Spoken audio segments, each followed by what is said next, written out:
বিকালটা আসলে আমাদের অনেক সুন্দর ছিল। অনেকদিন পরে এই বিকালটা আমরা উপভোগ করলাম। আজকে যে ওয়েদারটা আসলে একটু আগে ব্লগটা করা শুরু করা দরকার ছিল। এই ওয়েদারটা অনেক মানে ক্লিয়ার এবং এই উইন্টারের মধ্যে যে সূর্য অস্তটা খুবই মনোমুগ্ধ ছিল। যাই হোক, আমরা এখানে আসছি, এখানে দেখলাম একটা কি যে একটা মানে ভাজি, কিন্তু আমার মনে হচ্ছে এটা ককটেল টাইপের কিছু। তো অবশ্য এটাই টেম্পার শেষ, তারপর এগুলো থেকে বিরত থাকা দরকার।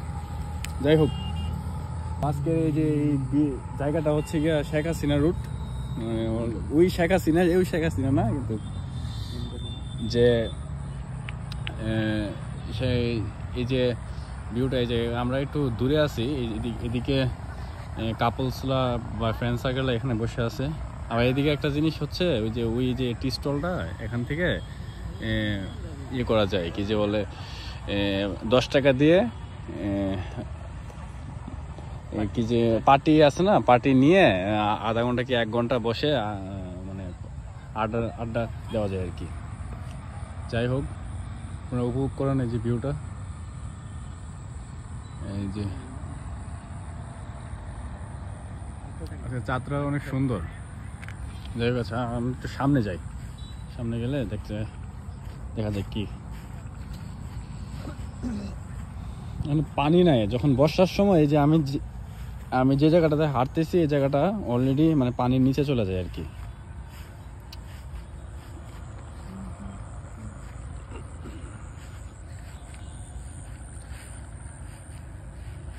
এই যে আমি আমার ফ্রেন্ড এখানে আছি, আমাদের এই যে me and with my friend. আজকে বিকেলটা আসলে সুন্দর না?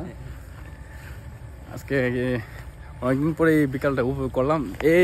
এই ওয়েদারে আমরা চিন্তা করলাম যে একটা বাইক ট্যুরে যাবো। কোন জায়গায় যাওয়া যায় ফয়সাল? সাজেক যাওয়া যায়। আচ্ছা, সেন্ট মার্টিন কি?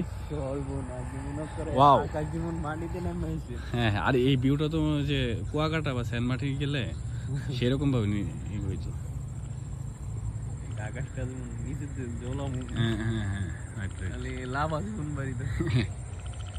এই যে ওয়াও,